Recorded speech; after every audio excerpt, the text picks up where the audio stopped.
فقال الملک دا اتم کړی دا اتم کړی دا تقریبا وفيه يعصرون پورې اتم کړی روانه ده اتم کړی خلاصه دا ده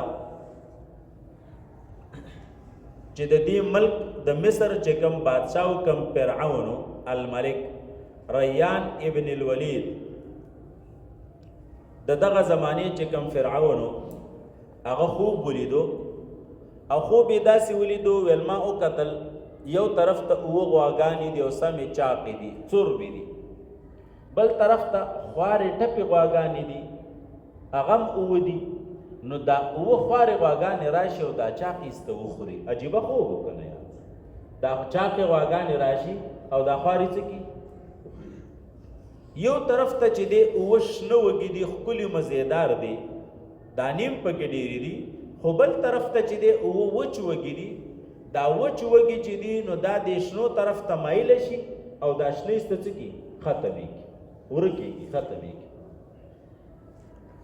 نو کاهنان یې را طلب کړو او چې د هغه زمانې کوم ماهرینو ویل ما ته د دې خوب تعبیر راکړئ هغې چې سوچونه کول په دې خوب باندې هېڅ نتیجه ورته واضحه نه شوه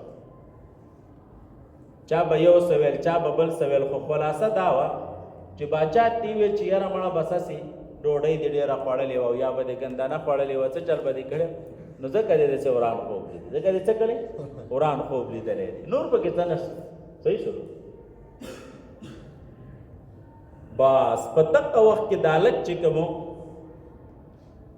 ده ته فکر شو خبرې ته څه شو سوچ چې یا لکه تا خو د خوبونو ماهره خو هلته په جیل کې پروت اوهو خلک وایي که نه ډېر وخت پس ورته خبر را اوهو سړی خو هلته دی ویل دا څه کوتکان دي کاهنان او ساحران او داسې نور خلک دوی د خوب تعبیر چرته ورکولی شي نو باچا دې وی چې لکه خوښه دی نه ده په دې جیل کې یو سړی دی او د خوبونو په تعبیر باندې ډېر ښه پوهېږي که نه چې هغه خواله ورشم تپوس دې وکړم باچا ورته ویل چې په جیل کې نه چې کوي ته پسې ودانګه خو تعبیر را معلوم کړه او کله چې سړی ګورې داسې ځینې خوب وګوري که نه او په تعبیر یې صحیح پوه یې نه شي ګورې د سړي هغه حواس هم ورسره څه کوي کار پېني ښه چې داسې وران وران خوب هم کله لیدو زما خپله طریقه خو دا ده یو خو سنت علاج دی سنت علاج چې کله خوب ویني که نه د یېرې خوب خطرناک خوب نو سنت طریقه دا ده چې کله تاسو راویښ شئ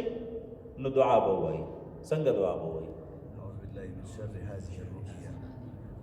اللهم إني أعوذ بك من شر هذه الرؤيا یا أعوذ بالله من شر هذه الرؤيا ٹھیک شروع که دا نشي ویلې اعوذ بالله من الشیطان الرجیم داسې ووایي ٹھیک شروع دویم کار به څه وکړئ د ګس طرف ته به 3 پیرې لاړې توکئ که خیر دی که پاکه کمره وه یا جومات لاړې مه توکئ خاصې هغه تخ تخ وکئ ښه صحیح شو نو دریم کار څه وکړه دریم کار چې خپل هغه سیټ بدل کړه چې څنګه ته پروت وي که نه بل شان ته واوړه په بل طرف باندې واوړه نو ایسته به څه شي د خوب هغه اثر به درنه ختم شي او درېیمه ما درته ویل چې یو زما خپله طریقه ده بعضې کتابونه هم لیکلي دي خو سنت نه دي ګورې هسې نه چې تاسو خلکو ته وایي چې کله سحر کې راپاڅې نو لږه غونته کې صدقه وکړه څه وکړه صدقه وکړه الصدقه ترد البلا صدقې سره مصیبتونه څه کېږي لکه ختمېږي نو چې صدقه دې وکړه نو هېڅ ته به درنه هغه خوب هم بیخي هیر شي او کومه خطره مطره وه هغه به هم درنه څه شي لکه دفه شي ځکه د صدقې سره بلاګان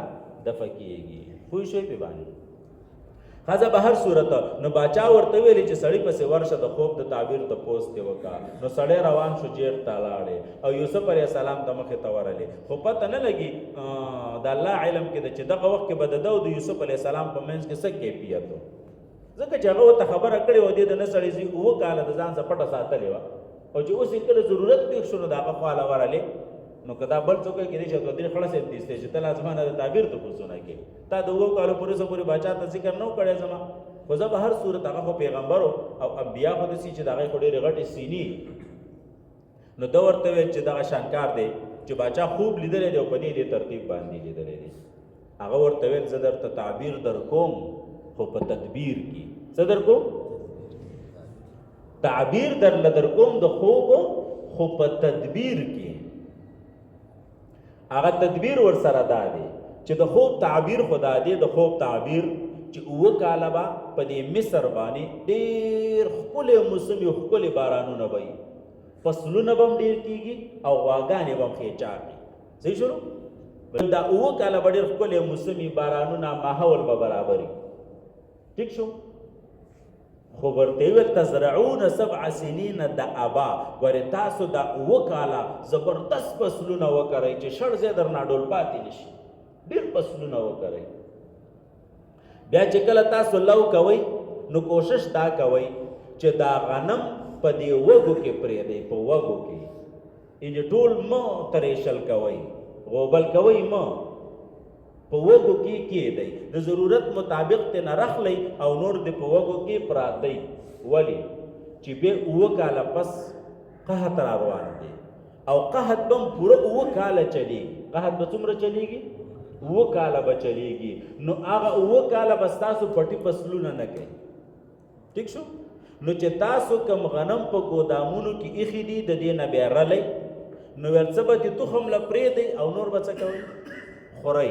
نو دا قحط به در باندې په اسانه سره تیر شي. نو تعبیر یې ورله ورکړو، خو په څه کې ورکړو؟ په تدبیر کې ورله ورکړو. چل یې ورته وخوست. که هسې ورته ویلي وی چې هلکه اوه کاله به مزې کوئ او اوه کاله به بې قاتي، نو دی مشکله ده که دا تیاری کړې وي. ښه، خو تدبیر هم ورته چا وخوستو؟ یوسف علیه السلام. او سړی چې باچا له رالی، باچا ویل تعبیر خو څه کوي چې تدبیر یې هم راته وخوستلو. نو په اتمه کړۍ کې بیا نور بیان کړي.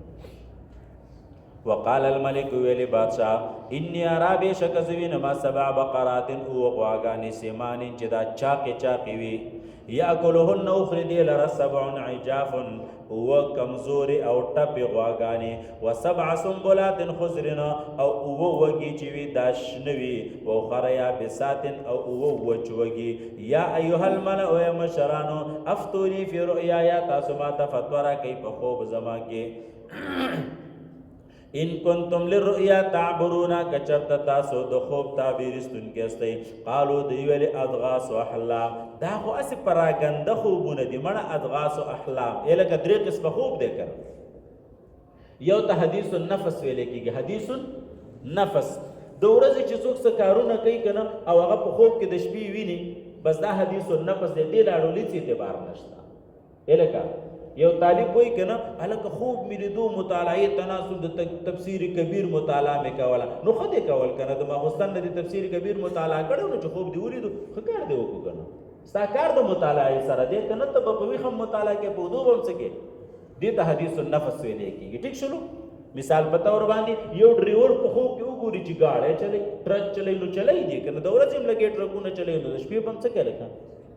دې ته څه ویلی کېږي؟ حدیث النفس. زنانه خوب ویني چې خوب کې مې ډوډۍ پخولې، په خوب کې مې څپې کې تپلې، نو دغه خو د ورځې کارونه دي، بس کوي به که نه. دا څه شی دی لکه حدیث النفس دې ته ویلی کېږي.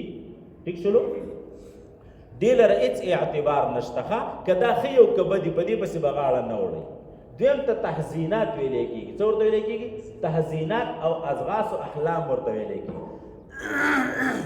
تحزینات او اضغاث احلام دا دي که نه چې ته کله وینې مثلا په خوب کې سپي راپره کړی او منډه نه شي والی، ته چیت چیت کېږي او هغه در پسې راورسېږي. وینې دا هسې د شیطان هغه یېرولي چې تا یېروي. کله خوب وینې د غره د سر نه راخلاص او رالوېږي او غره به غره به راروانېږي. دا تحزینات دي. کله داسې نور د یېرې خوبونه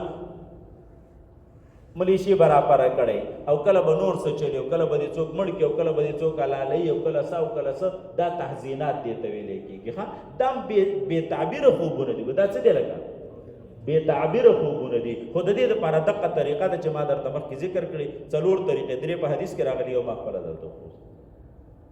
او 3 نمبر هغې ته رؤیای صالحه ویلی کېږي. هغه ته څه ویلی کېږي لکه رؤیای صالحه، رښتوني خوبونه چې 40 حصه د څه ده لکه د نبوت ده. ټیک شولو؟ ښه خبره پکې لیدل. نو دی ورته ویل چې دا اضغاث احلام دي، دا خو پراګنده خوبونه دي. وما نحنو نه یو موږ بتاویل الاحلام، په تعبیر د داسې خوبونو باندې پوهېدونکي. وقال الذي ویل هغه سړی نجا منهما چې نجات یې موندلی او د هغه 2 کسانو نه. وذکر بعد امتنا، تذکر بعد مدت طویلتنا، خبره ورته را یاده شوله خو ډېره موده وروسته.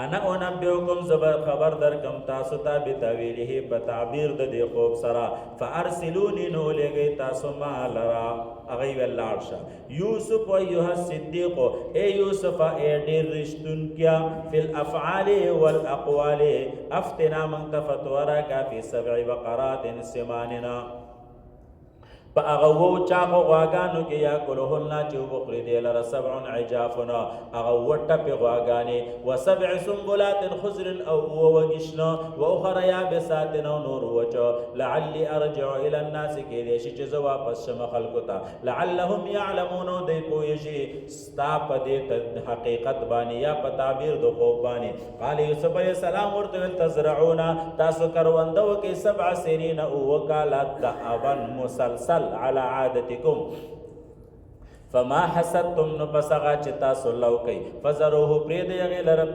سنبوله پخپل وگو کې شخلو کې الا قلیلا مگر لگ مما دا غنتا کرون چتا سخر یغی لرا ثم یاتی من بعد ذلك بے براشی رستر دین 7 شداد وسخ کلونا قحط براشی یاکلنا نو تاسو بخری ما قدمتم لهن چتا سپرخی وی دی لرا الا قلیلا مگر لگ دا غنا تحسنونا چتا سو تخم کو یغی لرا ثم یاتی من بعد ذلك ببراش رسول دین عام یودا سکال یغاس الناس فیه چې پدې کې بخلق پر یادونه کوي د ډیرو بارانونو د وجونا وفيه يعصرون پدې کې بتا سن چوړوي شراب لرا